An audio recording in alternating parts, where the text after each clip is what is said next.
right, she has pressed record on the VCR, so we can start again. I guess I'd like to call to order the regularly scheduled April 20 Board of Public Works meeting and start with the invocation. Heavenly Father, we come to you today asking your guidance, wisdom, and support as we begin this meeting. Help us to engage in meaningful discussion, allow us to grow closer as a group, and nurture the bonds of community. We thank you for the work of others that give breadth and depth to our own work. Be with us as we move forward, rejoice with you, and support one another. We ask this in your holy name. Amen. Amen. I pledge allegiance to the flag of the United States of America and to the republic for which it stands, one nation, under God, indivisible, with liberty and justice for all.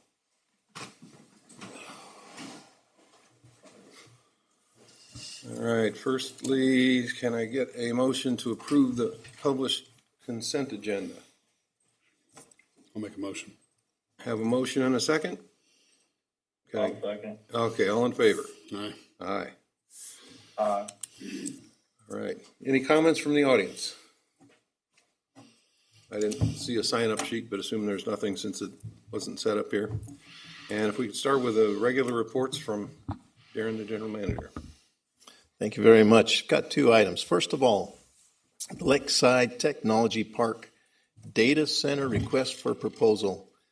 There is throughout the nation, there is a demand for greater data, both data storage and data AI needs. There is, just because of the electrification of the nation, that demand is growing and growing and growing. And in order to keep up with that, all of your large data groups, those people that use it, Microsoft, many of them, they're looking for more and more data storage. And so with that, data centers are becoming the rage everywhere. There, you can hear good news, bad news, etc. What we have done is that on March 20th, 2026, the BPW, in coordination with the City of Hannibal and HREDC, the Hannibal Regional Economic Development Group, we released the Lakeside Technology Park request for proposal. And this request invites interested parties to submit proposals for constructing and operating a data center at our premier industrial site. The property consists of approximately 106 acres, is currently owned by the city, and is located at the official address 8703 Highway MM. The site is zoned industrial and includes a substation and transformer, as well as water and sewer infrastructures. Additionally, there is 100 gigabytes per second fiber certified available to the site. And we are seeking a qualified partner to build and operate a successful data center here in Hannibal. Now, we recognize there are pros and cons. We've had, I will simply say, we've had a few very, very interested parties that are significant. With the RFP, we have laid out some criteria in which we will be able to judge those people that have interests and then be able to select the very best partner going forward. And so that's what we're looking for. The people that will be involved will be people from the BPW, from the city, from HREDC, attorneys that will help us to make that determination so we can move forward in the best way possible. So working in conjunction, that's what we're going to do. Now, we recognize there are both pros and cons to data centers. You can see it's not difficult to go into the news and find many places where data centers are getting shut down. It's not popular in some areas. I will tell you, we are not going in blind.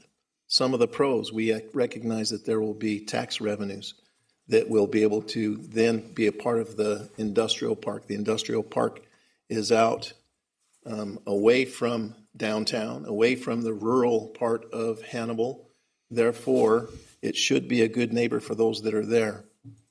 There's tax revenues. Data centers are very significant that way. Oftentimes, we're proposing that there's enough room there for a 100 megawatt data center. If it scales it properly, you could almost say that there's $100 million worth of structure that will be put into that, which becomes taxable. Oftentimes, there are tax abatements that are requested. That will be entirely up to the city and the city's decisions, but that abatement, even though it might be a 80%, 90%, whatever percent abatement, you're still getting significant amounts of taxes on the tax rolls that help benefit the community. The other thing that happens is we sell them power, and as we sell them power, 5.5% of that power of that also comes to the city in lieu of taxes. So that again is a benefit to the city. That's a huge, huge plus. There will be infrastructure upgrades if this occurs, and they will be responsible for making that those assets constructed. Construction jobs, now we recognize that just to build that data center, it will take lots of construction, but it's sort of a one-time hit. One of the cons of a data center is there's not very many jobs. That 100 megawatt data center may be run by only 2 or 3, a handful of employees, versus the hundreds that we'd love to have if we had a second General Mills, not that we want to compete. But that's what we're looking at, is that while there will be a large construction crew that comes in, it will ultimately be very few jobs, which it helps. One of the other things that is going on, though, is that with many times when a data center is brought in, it's called data center gravity, in that other groups, other businesses that have computational needs, they seem to flow to those areas. So it's really a starter, a base structure that helps other development on the economic side. The cons, again, we have not very many jobs are created. Some people are worried about the stress on the power and the water and the utilities that they will be taking from us. That is a legitimate concern. Data centers consume large amounts of electricity and use water for cooling. The Board of Public Works is aware of these demands and will mitigate them by ensuring that all new utility demands is paid for by the data center through appropriate tariff development. This ensures that the existing BPW customers are not negatively impacted. We will not have any of our current customers pay for anything that those data centers are demanding or need. We will have a rate structure in which it will be our cost plus 1%, so that it's absolutely guaranteed that there will be a revenue that's coming in from that data center. That will be separated from our native load, our existing residential, commercial, and industrial customers. So there will be a separate rate. We have been absolutely straightforward, and everyone that's involved knows that that is exactly what's going to happen. There will be no harm to our existing customers for the rates and the power that we provide that data center. In fact, it will be a positive for us. So that we be aware of that. The other thing that we've heard about is that there's data centers that have a large demand on water. We do have water that is there on site. We have sewer that's there on site. And while 5 years ago or so, data centers were using large volumes of water to cool all of their systems. There's a lot of heat that is created by these data centers. They're now changing to where they're going to a loop system. We know of a gigawatt data center that's going in on the western side of the state. They have reported that they will use for that 1 gigawatt, 10 times what we have, for about 700,000 gallons a year. They will have a closed loop system that will be filled with water on a one-time basis, and then throughout the year they will replace that for just 700,000 gallons a year. So they're very efficient. One of the advantages that we do have is that our water source is the Mississippi River. So even if they were to have the older style flushing water demand, we would still be able to meet that. Any kind of plant upgrade, any kind of pump upgrade or pipe upgrade, that would be the cost of the data center people to put that in. Again, we've been very open about that. So we're mitigating any kind of harm to power and or water. One of the concerns is noise pollution. If you stand outside the door of one of these, they're said to be between 55 and 85 decibels. And that is, there's a hum to it, but where it's located is going to be just north of Spartan. It's in a farm field currently. There are very few, if any, residential homes that are right next to it. There are some in the south west corner, but there's only a couple. We will make sure that those are mitigated as well as that goes forward. So while those are concerns, we're aware of it. We'll be able to mitigate it in any agreement that we have with those data center folks. And finally, again, while they say there's limited community integration, because there are so few employees that are here, one of the things that, again, that large gig data center being built over in the Independence area, the amount of revenues that are going to be and taxes that will be collected for the school district are in the millions of dollars. So there was a benefit to the city. It'll be benefit to the Board of Public Works. It will be a benefit to the school districts. It will be, I believe, a positive thing. And so we recognize there's probably always someone that's going to say no, don't like it, but I believe this is something that's exceptionally good for the community as we go forward and look for it.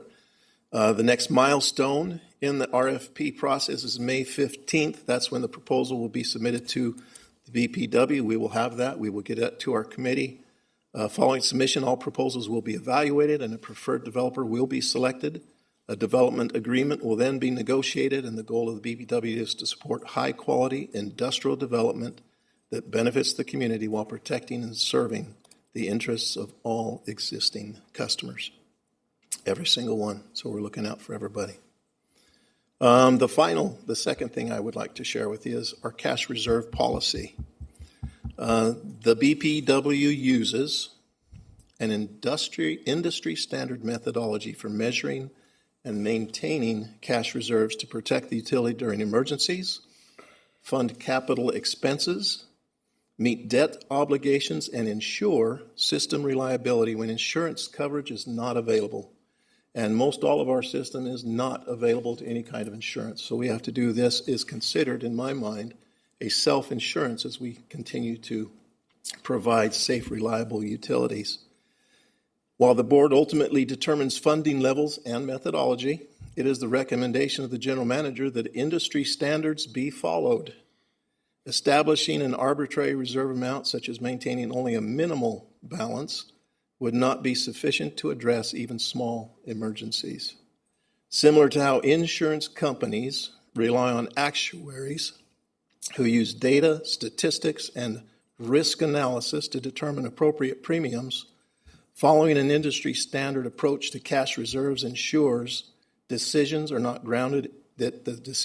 grounded in sound financial practices. This allows the utility to operate in an efficient, reliable, and cost-effective manner.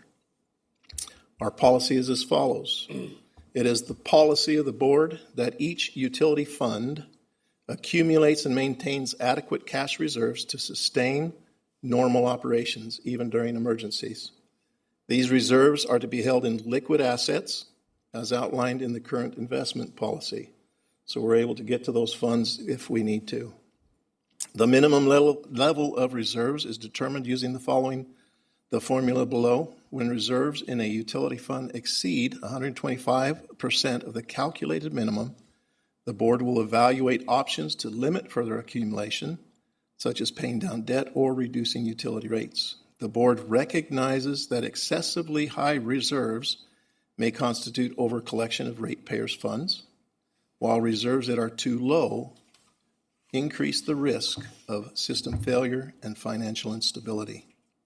If reserves fall below the minimum established by this policy, the board directs the general manager to recommend appropriate rate adjustments and expenditure controls to ensure a positive annual cash flow equal to at least 5% of each fund's gross revenue. The calculation comes from the following. We have 12.3% of a current budget operation and maintenance expenses. That's excluding depreciation and Prairie State capacity charges. 0.5% of historical investments in fixed assets, 90% of annual debt service payments and Prairie State capacity charges, 20% of total 5-year capital improvement plan projects, net of bond proceeds, and this policy was developed with the assistance of an independent consultant, UFS, the Utility Financial Solutions. There's background, there's numbers that help you to see that our reserve fund has been very, very valuable, especially when you have storms such as the ice storm of 2021, $275,000 hit. February, Uri, $958,000 in 1 week. In August of 21, a $217,000 windstorm. Transformer repairs, $59,000, $90,000 in 2022. The Red Devil substation failure in 2023, $191,000 there. We have used the reserve. We do it so that we can make sure we have capital improvement program working. That 20% holding in our reserves for that capital improvement meets our 5-year capital plan so that we make sure that we have that money in there so that we can draw from it. One of the greatest values is that because we have a reserve fund to take care of those capital investments in that capital project, is that we don't have to go out and borrow money every time we do something. When you go out and borrow money, there's a couple of things. One, they have covenants. And in those covenants, they often tell you how you can spend your money. If you have to go and get an SRF loan, state money, or federal money, because of the rules of prevailing wages, Build America, although we all strive to buy American products, those almost always drive up the cost of any project by 25 to 30% because of the paperwork, all those things that go along with it. Your contractors take and drive those prices up. So by us having that cash reserve, we're saving on the construction of our systems, the maintenance of our systems, the capital projects of our systems, and it helps us be prepared for emergencies. And it, while it can seem arbitrary, it is absolutely not. We do it based upon our industry standards. That is all I have. If you have any questions of me. These were established through a consultant, Utility Financial Solutions, in 2019. I think it was actually before that, but they have reviewed it in 2019, and yes. My only concern is this happened before the demand charges went stupid. True. So I would imagine that if we engage them again to do an analysis, they would potentially want to include more for spikes in demand. I'm just assuming. I don't know if it's worthwhile having them have another look at it. Thank you very much. We will. So we will have them review our rates and fees again, probably in another 2 years. Is that when they're coming up? We try and do that on a regular basis between 4 to 5 years. That cycle will be coming up in 2 years. They will be looking at it, and we'll have them refresh that. Mm-hmm. Okay. Thank you. Good question. All right. Is that it for your manager report? It is. Are there any questions? Okay. If not, moving right along, if Matthew Munslinger could help us with the operations report. Good afternoon. You'll see here on the electric system report, our reliability dropped by 0.001% from 99.997, which it has been the past 4 months, to 99.996. Again, that's a number that is calculated based upon the number of outages, the number of outage minutes, and the number of customers affected during that outage. You'll see we had 17 outages for the past month. Some are related to squirrels, which is our nemesis. We've had squirrel guards installed the last 2 years, and we found that one version that we installed operates better than the other. So when we're having these failures, we're going back and trying to get the newer version installed. The problem with it is it does take an outage to actually install the squirrel guard, where the one that is not working adequately does not require an outage to do that to the customer. So we're working through that.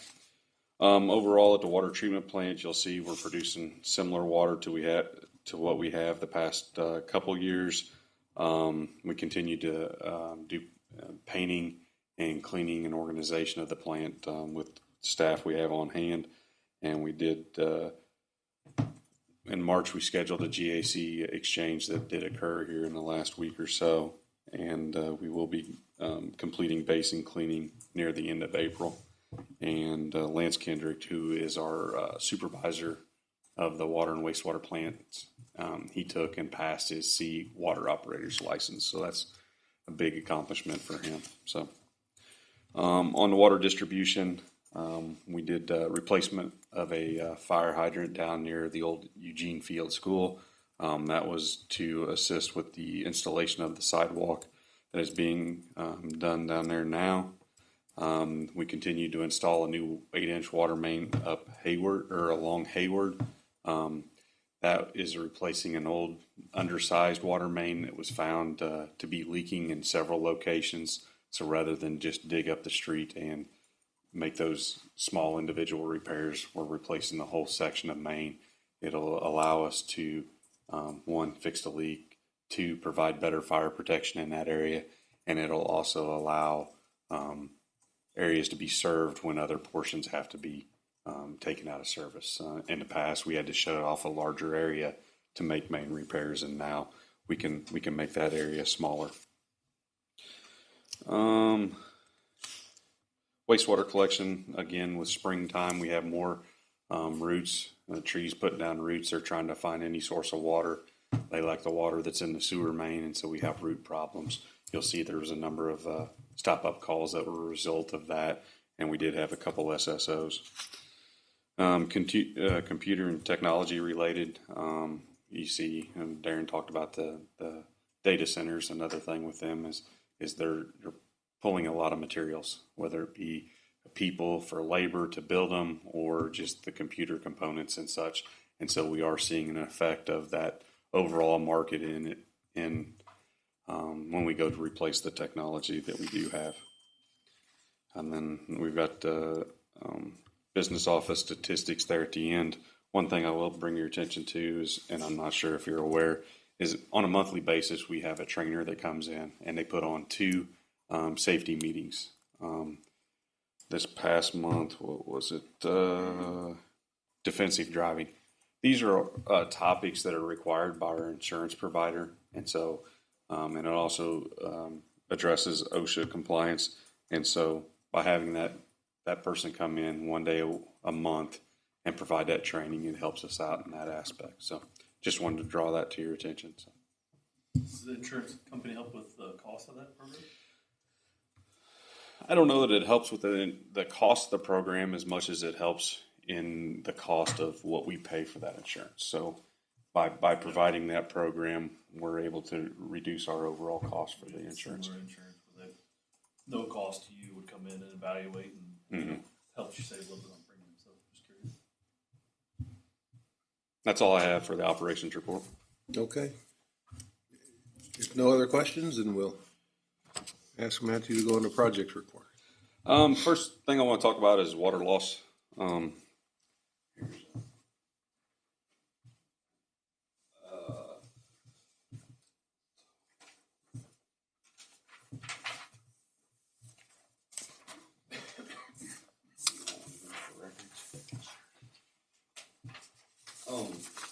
Water loss is something we've been talking about for, I don't know, probably the past 2 years, and we've really been hitting hard on it. One new item I wanted to bring to your attention. This is an Orbis fire hydrant cap. And what we do is we put it on the steamer nozzle, and it sits there and listens overnight. And so it listens for any acoustic anomalies, and it provides this report to our water supervisor on a daily basis, showing where they think a leak is. We've just recently obtained these and deployed them. They've been deployed about 4 weeks now. got our first one damaged. Somebody hit one off the side of the fire hydrant, so about $1,600 a piece. But it allows this listening to occur overnight when usage or demand is low, and so you're able to pick up on these things. And so the other day they dug their first leak that it had determined, and what they found was the packing on a valve leaking. So it is working, and so they're going to go back, and they've got another one scheduled to dig tomorrow. And the plan is to use these 20 and just hopscotch them around different areas of town. Again, providing information that you'd either have to have a crew on a different schedule or hire another company to do. So that's where we stand on water loss. The other show and tell I have is for the downtown sewer lining. This is a liner that was installed on the stormwater pump station discharge pipes. A similar liner was one that was installed in our sanitary sewer, but it starts out as this felt fabric. The one in our sanitary sewers is thinner just because it doesn't have a structural component. It is just there to seal the pipe and convey the water.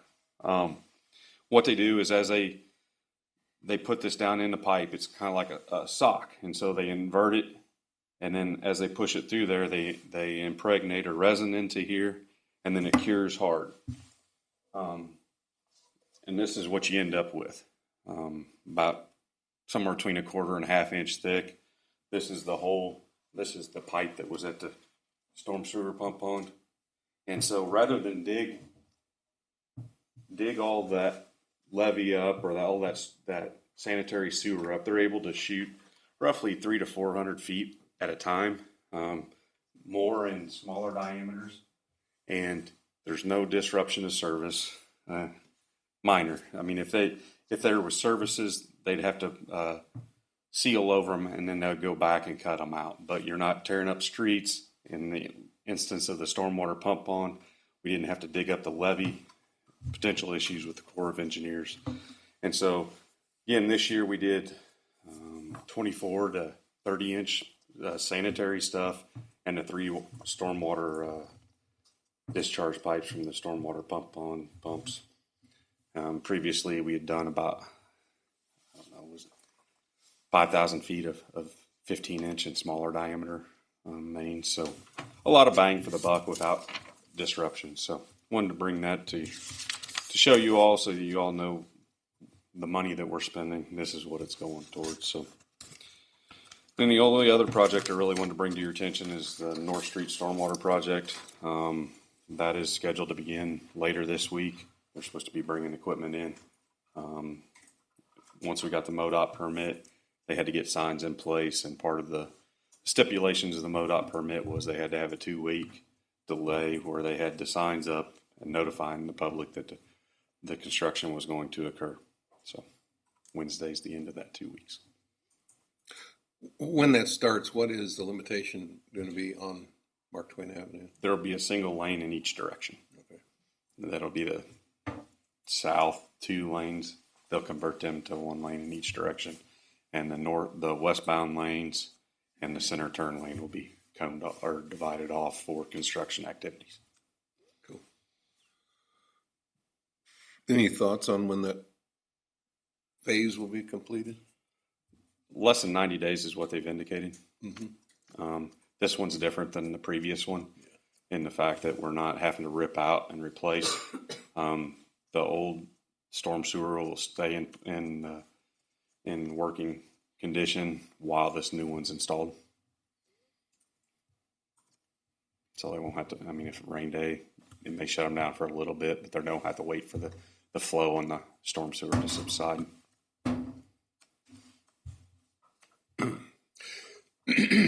That's all I have, unless you all have any other questions.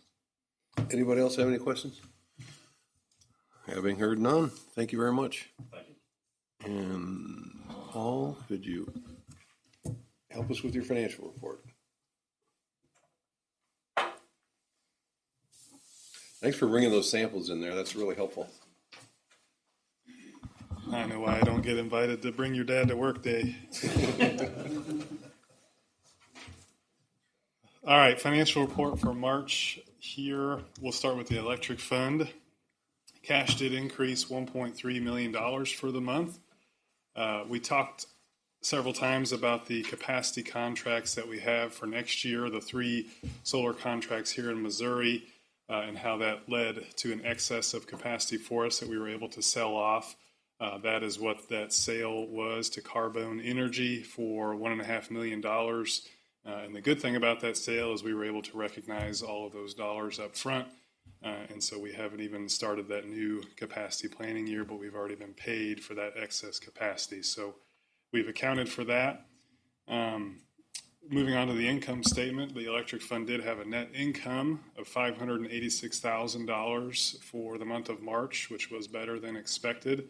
We had kilowatt hour sales that were 4.2% higher than they were last year.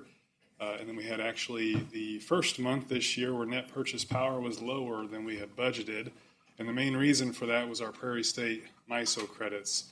We've talked before how there are some months where we record 4 weeks of credits and some months where we record 5 weeks of credits. And so this happened to be a month where we had 5 weeks of credits. And the first week of March was actually the last Prairie State credit associated with Winter Storm Fern.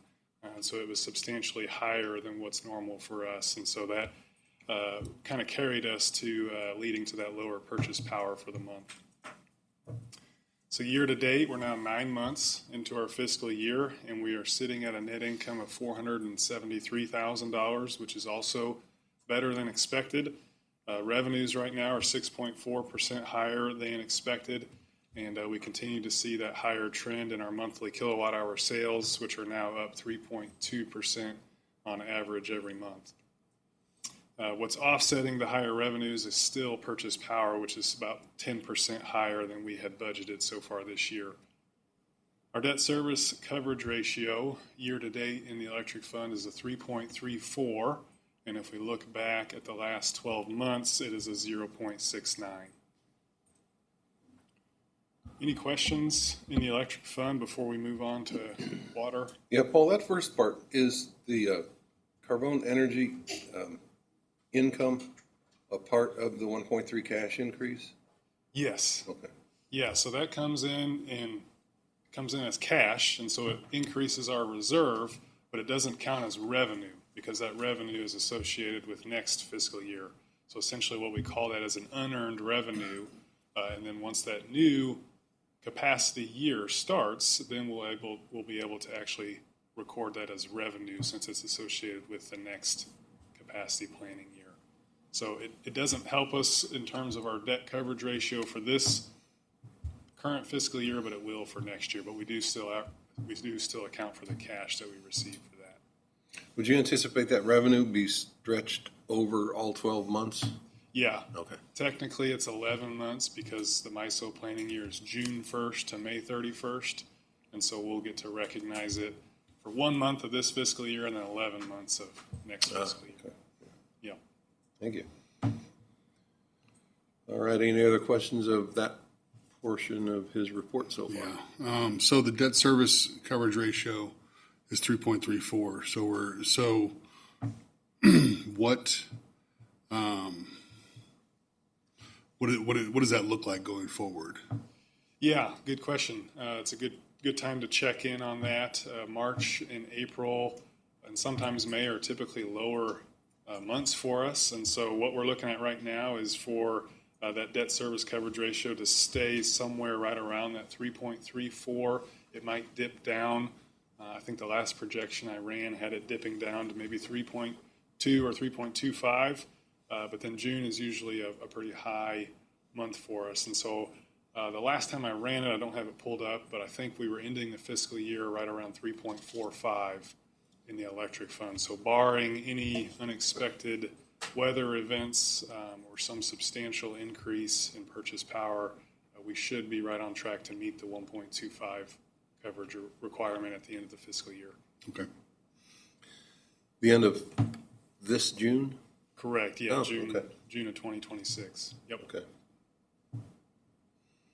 Yeah, one thing I didn't note with the revenues is this is the first month with the additional 7% rate increase that was passed and went into effect on March 4th.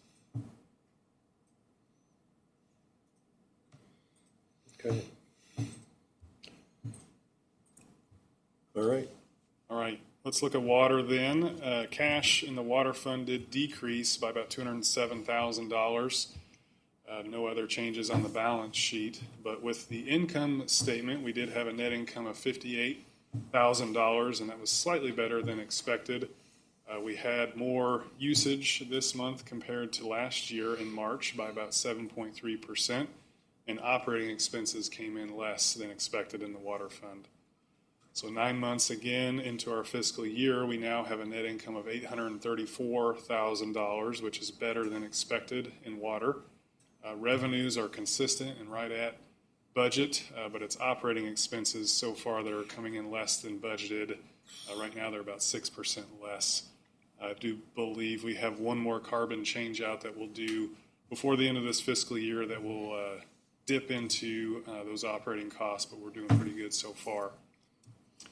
Debt coverage wise in the water fund year to date, we're at a 2.39, and the trailing 12 months 2.44.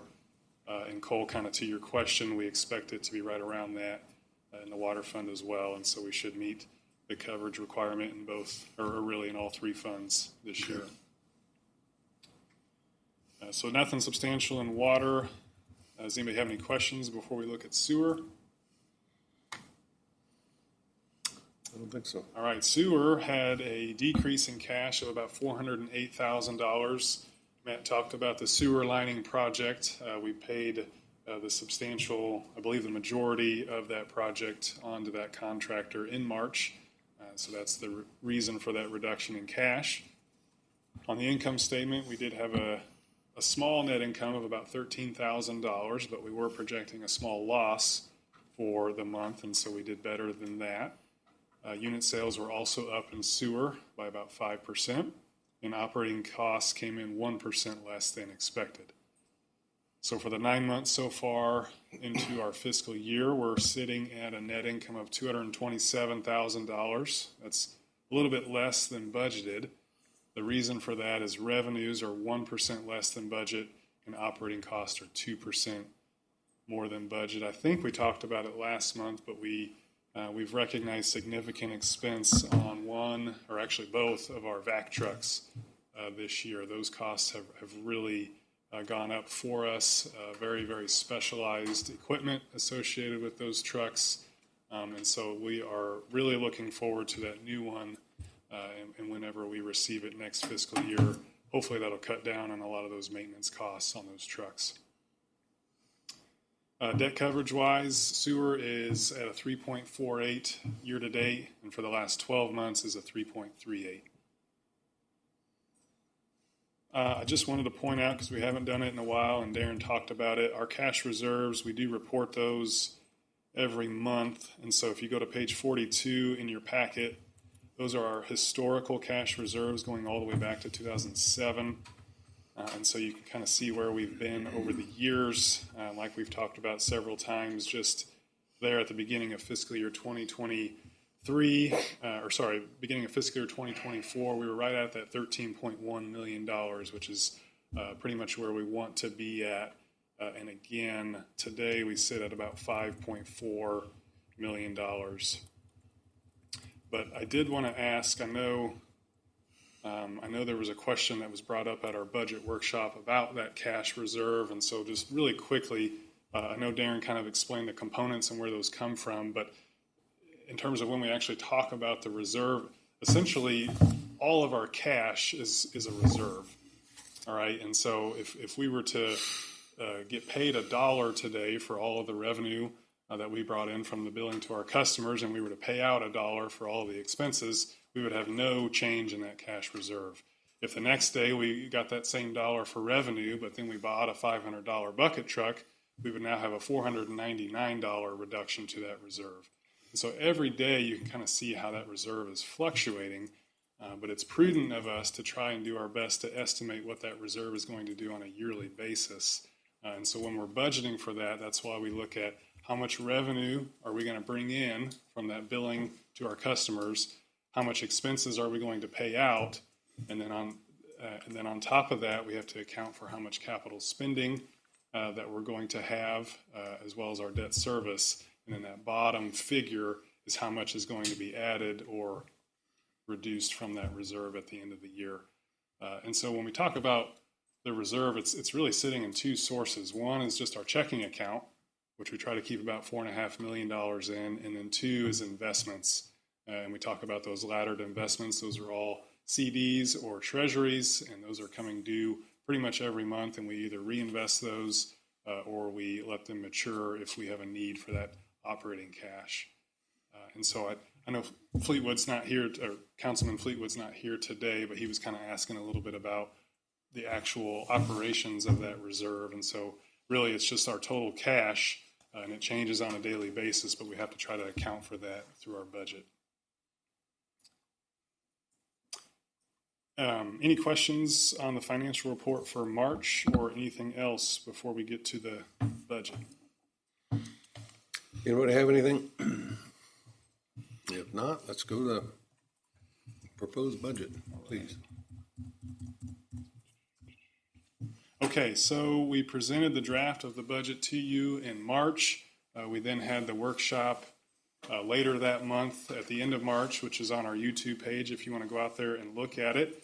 The only change between what we reviewed at the workshop and the budget that's in front of you is really small revenue adjustments in our water and sewer funds. What we noticed was a not substantial, but definitely a downward trend in usage in both the water, but definitely the sewer fund.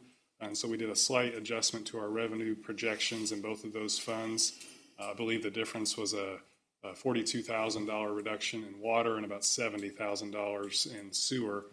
But outside of that, the budget's the exact same as what we went over during that workshop. So just at a really high level here, looking at the results for next year in the electric fund, our budgeted net income is $735,000. We have no rate increase budgeted right now in the electric fund. That puts us at a projected debt coverage ratio of 3.7. And at the end of the year, which would be June 30 of 2027, we estimate a cash reserve contribution, which is an increase of about $800,000. And so that's based on the net income that we bring in, and then the capital spending that we do. All of that would lead to an $800,000 increase to the reserve at the end of next fiscal year. In the water fund, we have a budgeted net income of $957,000. That does include a 3% rate adjustment on October 1st in the water fund, which continues the the recommendations from UFS in the rate increase that we did not do last fiscal year. The projected debt coverage ratio in water is a 1.9, and we have an estimated cash reserve reduction of $754,000. And so we have a higher net income, but actually a reduction in cash reserve, and the reason for that is twofold. One, we have significant more capital spending that we'll be doing in our water fund next year. And then two is that if you'll recall, the water fund has two outstanding revenue bonds. And so we've got to pay the debt service on that, which is substantially higher than it would be for the electric fund, which only has the one outstanding lease. And then lastly, we have our sewer fund. Our budgeted net income for fiscal 27 is $130,000. That puts us at a projected debt coverage ratio of 3.2 and an estimated cash reserve reduction of $1.3 million. Same story in the sewer fund, significant capital projects planned, and so that is what is leading to the decline or the reduction in that cash reserve. All three funds obviously are projected to meet their coverage ratios, and then we kind of went over the cash reserve changes. But that budget is there in front of you, and so we would entertain a motion to go ahead and approve that budget as presented tonight. And then again, we will pass that budget on to the city, and then, or that is required to be done by May 15th. And so that would be kind of the next step in the process. But any questions right now on that budget as it's presented? Well, last time we talked about it, we had tentatively approved it awaiting the outcome of the electric auction. Did that seem to have much change? Yeah, so in years past, we've definitely kind of held our breath until that auction. The auction results will be posted next Tuesday, April 28th. But fortunately for us, it won't have really any impact. We are completely 100% hedged to that auction this year through primarily those contracts that we have in place. We do have excess in 3 months still that we will sell into that auction.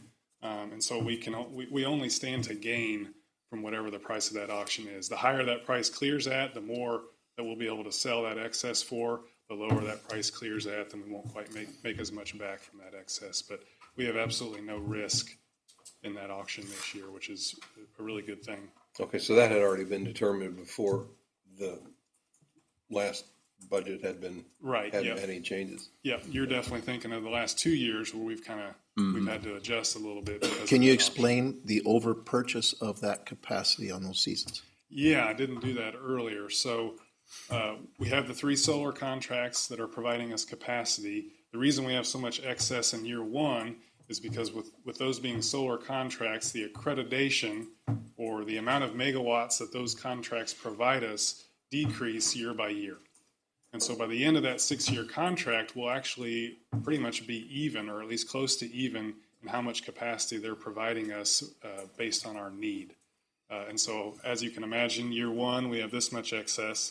Year 2, we have this much excess. And then it's a downward trend until that last year of that 6-year contract, we're almost at even. And so that's why we're able to sell off that excess year by year. Unfortunately for us, there's an extremely attractive market for that capacity because there's just none available in our zone, or very little available. Interesting. All right, do we have any other questions of Paul for the budget scrub? I have none. Okay. Paul, if you could move to the required proposals for the schedule rate and fee changes. I guess. Yeah, before we move on to that, we would need a motion to approve fiscal year 2027's budget as presented. Do I hear a motion to approve the 26-27 budget? I'll make that motion. I'll make a motion. All right. Okay. Well, let me start. I'll second. And a second. We got a motion and a second. All in favor? All right. Aye. Do we need a roll call? Unanimous? We can. No. We got Wortworth. Yes. Painter. Yeah. Peters. Yeah. Okay. Thanks for all your work on that, Paul. That's amazing. All right, thank you.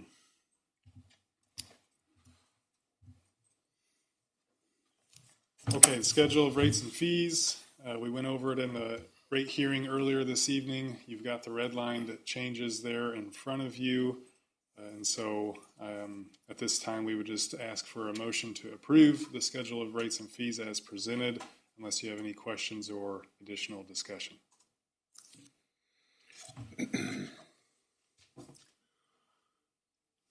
The only thing that's going to come up is in our proposal, we had proposed to take those 2 entities, HBCB and Molly Brown House, to a different rate, which is fine. And we decided to do that based on the quorum vote by the city council, which happened, which is great. And the only thing that came up with that was a little bit of a difference in what the city had proposed and what we had asked for, and that was every city building be under that same. Legal questions come up with the Hancock Amendment. Is there a way to have the electric fund effectively fund the water department?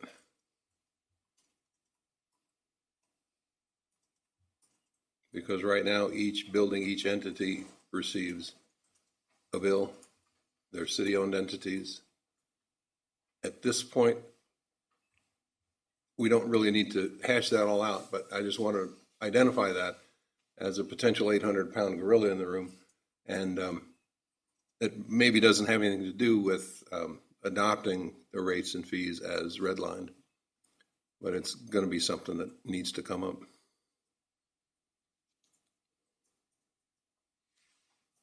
that a question? It's more of a outline of a potential platform and just making sure that that's looked at. That'd be a fairly extreme interpretation of the Hancock Amendment. It's the city's utility. The buildings are owned by the city.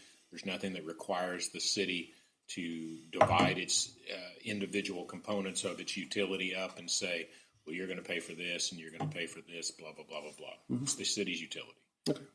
I don't think what you're discussing would be a violation of the Hancock Amendment. Okay.